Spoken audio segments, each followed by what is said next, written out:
Kaixo, bideo honetan ikusiko dugu nola ebatzi bigarren mailako ekuazioak eta lehendabizi ikusiko dugu nola adierazten diren.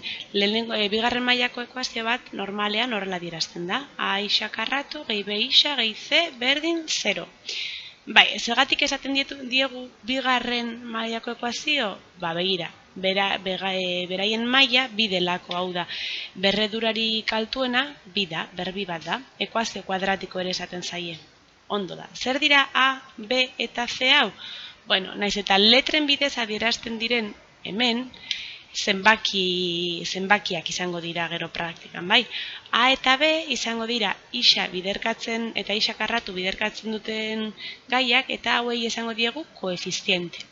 Eta Zek ez du isarik, ez du ez ezagunik biderkatzen eta esango diogu gai askea. Ondo da. Nola ebatziko ditugu bigarren mailako ekuazio osoak? Eta nabardura egiten dut oso honetan. Lehendabizi goaz ikustera zer den bigarren mailako ekuazio oso bat.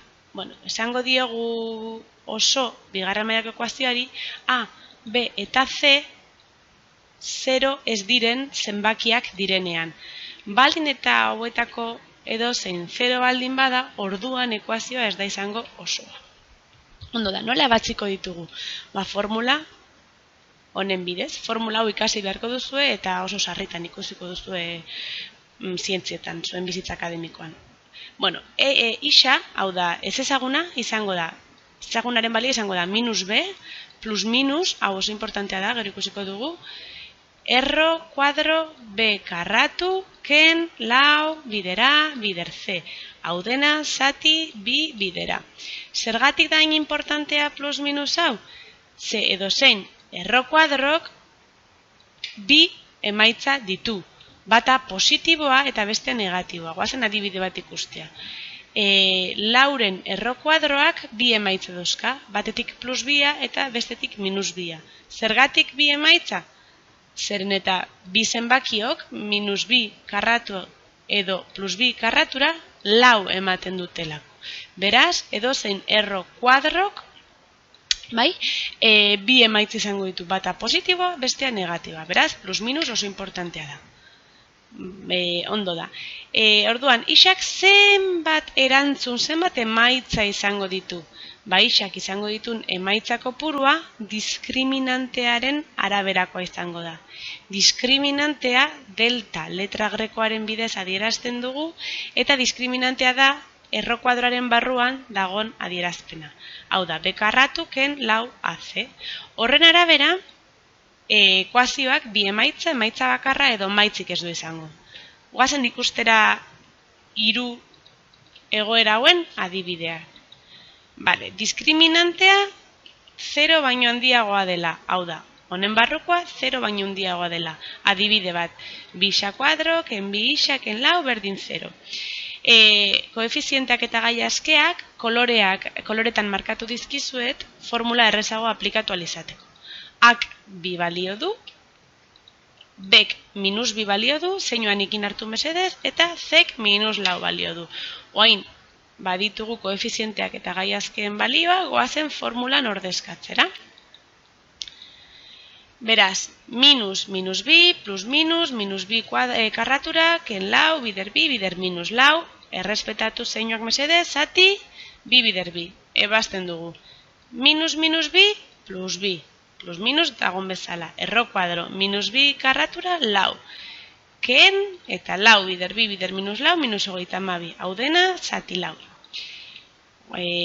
Lau ken minus 32 da 36. Beraz dugu, isa berdin, bi plus minus, erro 36. Eta hau, zati lau. Ondo da, esan dugun bezala, 36ak bi erantzun izango ditu. Bata positiboa eta bestea negatiboa. Bata plus 6 eta bestea minus 6. Beraz, goazen ebaztera, eragiketa hau, gehi 6arekin eta ken 6arekin. Lehenengo erantzuna izango da, bi gehi 6 zati lau, orduan bi gehi 6 da 8, zati lau da bi. Bigarren erantzuna, isa bi, isa azpi bi, izango da, ken 6arekin. Orduan, bi ken 6 minus lau, zati lau minus bat.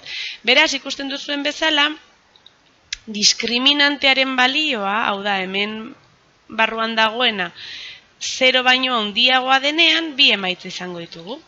Ondo da, zer gertatzen da diskriminantearen balioa 0 denean? Goazen ikustera adibidea. Hau da aukeratu dudan ekuazioa.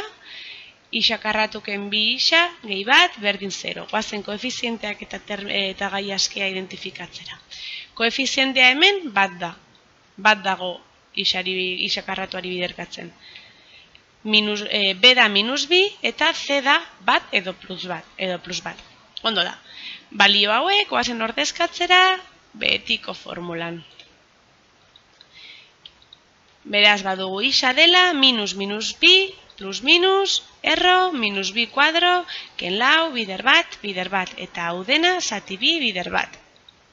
Beraz, isa da, bi, plus minus, minus bi karratu lau, ken, lau bider bat, lau.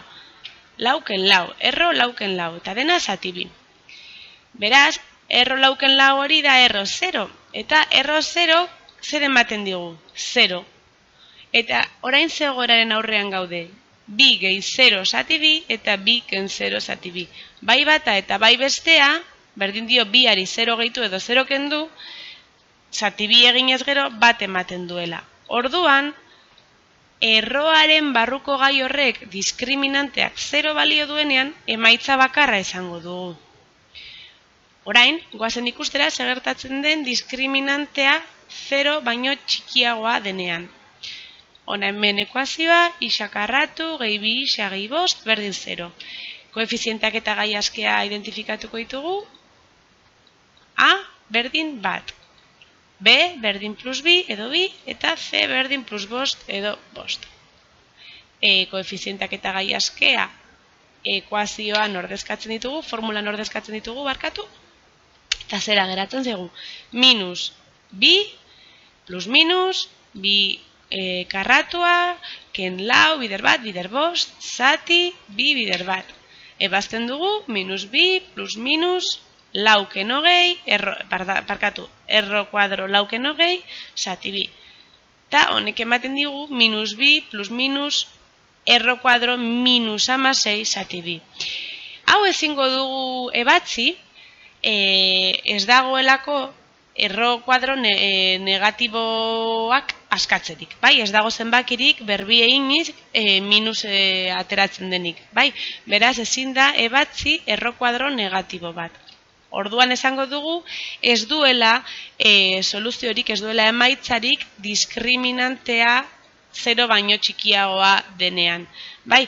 Negatiboa denean. Bueno, hau izan da, bigarren mailako ekuazioak ebasteko bideoa, espero dut ulertu izana.